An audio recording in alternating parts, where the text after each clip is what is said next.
Assalamualaikum warahmatullahi wabarakatuh. Saya Intan Lisvia dari kelas D1 PGMI dengan NIM 241101040001. Di sini saya akan membuat video bahan ajar dengan pelajaran ilmu pengetahuan sosial.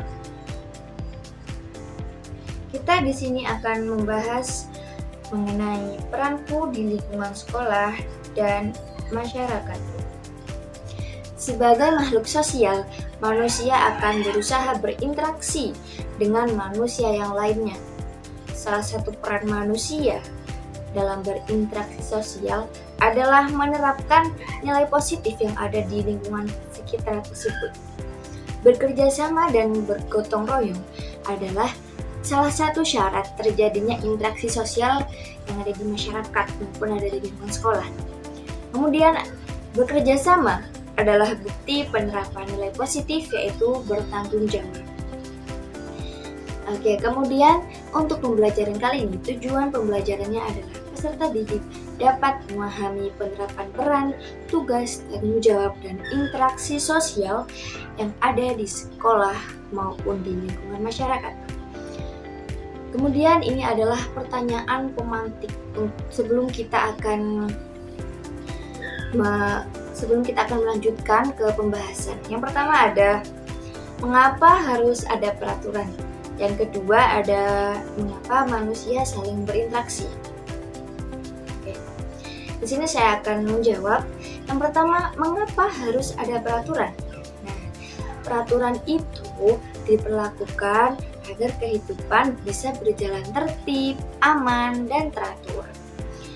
Kemudian yang kedua tadi, mengapa manusia saling berinteraksi? Karena manusia itu adalah makhluk sosial yang tidak bisa hidup sendiri. Setiap orang pasti membutuhkan orang lain untuk memenuhi kebutuhan hidupnya. Itu adalah jawaban singkat dari pertanyaan tersebut sebelum kita masuk ke pembahasan.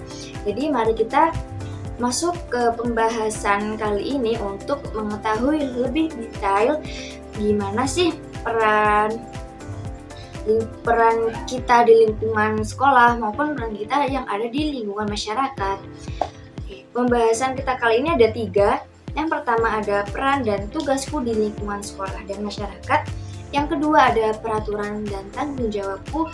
Yang terakhir adalah interaksi sosial di lingkungan sekolah dan masyarakat.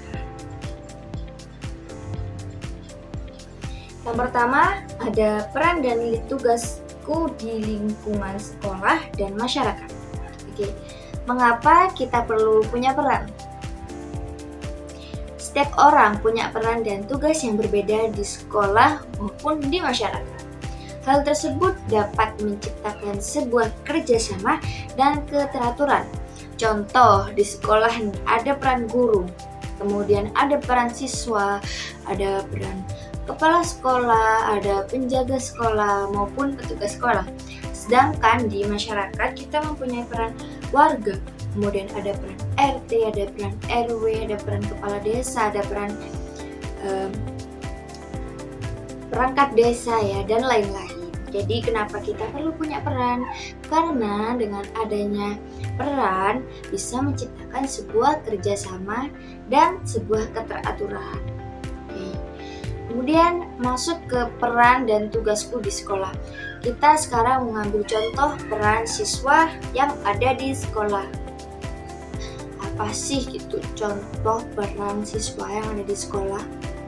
Sekolah itu merupakan tempat siswa belajar, bermain, dan berinteraksi dengan teman serta guru kan. Di sekolah siswa itu memiliki peran yang penting. Ini adalah contoh peran siswa yang ada di sekolah. Yang pertama ada belajar dengan rajin. Belajar itu merupakan peran siswa. Kalau mengajar itu adalah peran guru. Jadi peran siswa itu adalah belajar dengan rajin. Guru juga mempunyai peran belajar, namun guru mempunyai peran tambahan, yakni mengajar. Kalau siswa perannya hanya belajar dengan rajin. Kemudian ada menghormati guru. Yang ketiga ada menaati peraturan sekolah. Yang keempat menjaga kebersihan kelas, dan yang kelima adalah membantu teman yang membutuhkan. Jadi di atas itu adalah contoh peran siswa yang ada di sekolah. Kemudian kita masuk ke contoh tugas siswa yang ada di sekolah. Apa sih contoh-contoh tugas siswa yang ada di sekolah? Yang pertama ada mengerjakan tugas dari guru. Pasti ini ya, tugas dari guru ini adalah tugas siswa. Kemudian yang kedua ada mengikuti kegiatan belajar dengan baik.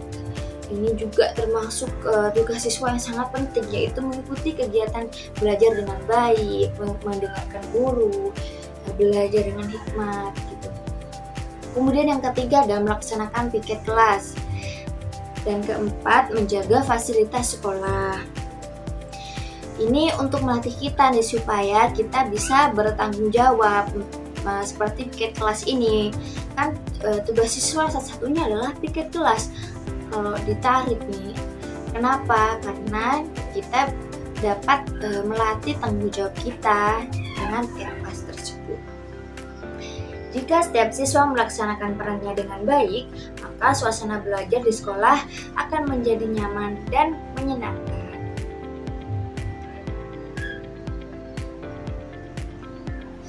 Kemudian kita akan masuk ke peran dan tugas di lingkungan masyarakat. Nah, selain di sekolah, kita juga hidup di lingkungan masyarakat. Masyarakat adalah tempat kita tinggal bersama.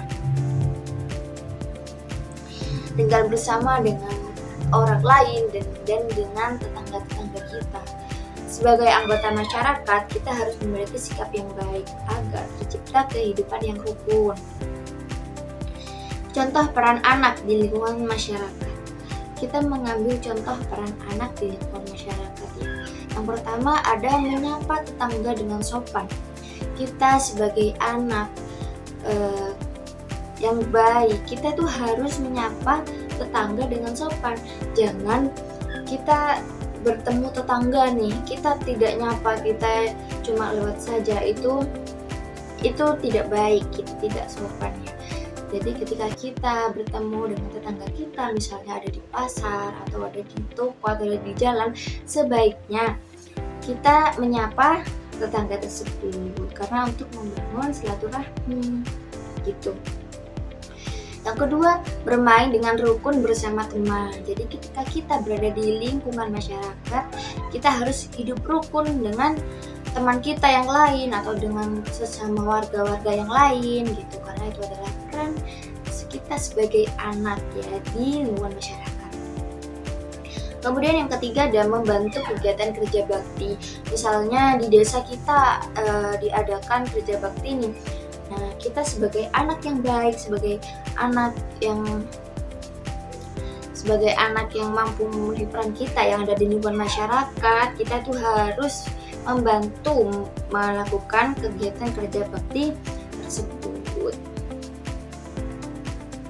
Kemudian ya, ini ada contoh tugas anak yang tadi adalah contoh peran di lingkungan masyarakat. Sekarang ada contoh tugas anak di lingkungan masyarakat. Ya, betul. Yang pertama ada membuang sampah pada tempatnya. Kita harus membuang sampah pada tempatnya ya, agar lingkungan kita menjadi bersih, lingkungan kita menjadi nyaman. Kemudian ada membantu orang tua di rumah. Ya, kita menjadi anak, kita harus bisa membantu orang tua di rumah maupun orang tua yang ada di sekitar kita. Kemudian menghormati orang yang lebih tua. Ketika kita bertemu dengan orang yang lebih tua di sekitar kita, di daerah kita, sebaiknya kita dapat menyapa, kita dapat bersenyum dan lain-lain. Dengan melaksanakan peran dan tugas tersebut, lingkungan masyarakat akan menjadi aman dan nyaman.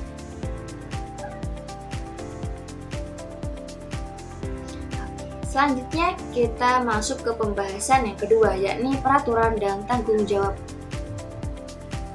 Sadarkah kamu kalau hal-hal yang boleh dan tidak boleh kita lakukan di setiap tempat itu berbeda-beda?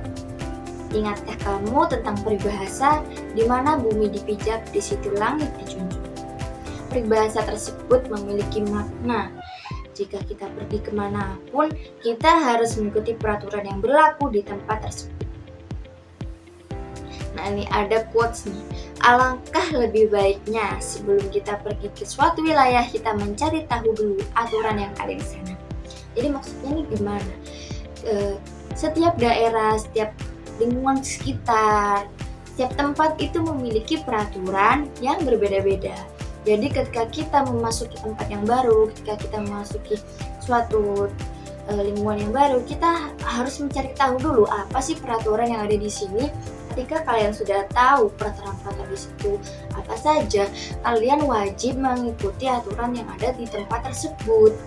Karena itu adalah bentuk menghormati kita kepada alam sekitar, kepada lingkungan tersebut, dan ya sebagai tanggung jawab kita gitu untuk mengikuti peraturan yang ada di tempat tersebut. Oke, ini adalah pengertian dari peraturan sendiri.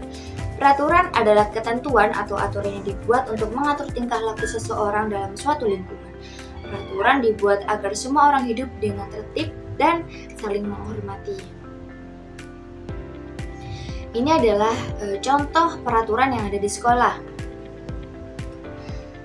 Sekolah itu kan merupakan tempat belajar bagi siswa. Agar kegiatan belajar dan mengajar itu berjalan dengan baik, maka dibutuhkanlah peraturan.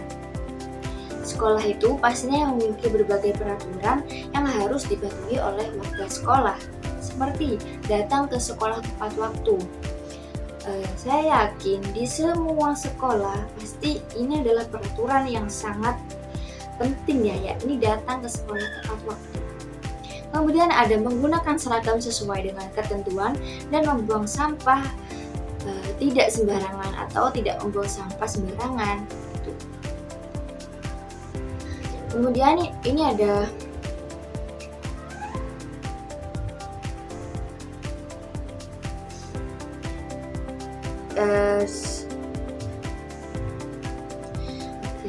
kemudian ada yang terakhir, yang pembahasan terakhir itu adalah interaksi sosial di lingkungan sekolah dan masyarakat. Interaksi sosial itu apa sih? Interaksi sosial adalah hubungan timbal balik antara individu dengan individu, individu dengan kelompok ataupun kelompok dengan kelompok dalam suatu masyarakat. Nah, jadi di sini juga ada interaksi sosial itu memiliki beberapa ciri, antara lain. Yang pertama adalah melibatkan lebih dari satu orang. Contohnya, saya berbicara dengan teman saya, itu sudah termasuk dari interaksi sosial.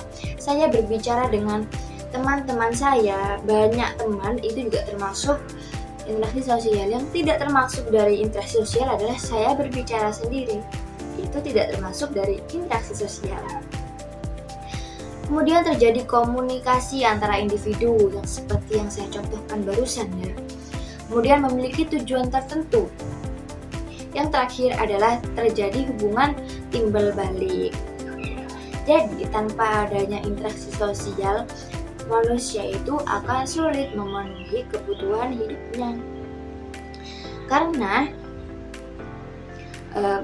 manusia adalah makhluk sosial yang dimana kita itu pasti membutuhkan manusia-manusia yang lainnya. Untuk mewujudkan itu, kita butuh adanya interaksi sosial. Masa kita ingin pinjam, misalnya kita ingin pinjam HP ke tetangga, tapi kita tidak ngomong, tidak terjadi interaksi sosial, maka si tetangga pun tidak tahu apa maksud kita, apa yang kita inginkan, dan apa yang kita butuhkan, gitu. Kemudian yang terakhir adalah manfaat interaksi sosial. Interaksi sosial memiliki banyak manfaat ya bagi kehidupan manusia. Antara lain, yang pertama adalah mempererat hubungan antar individu.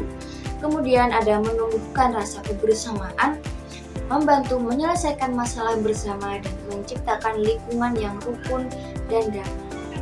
Jadi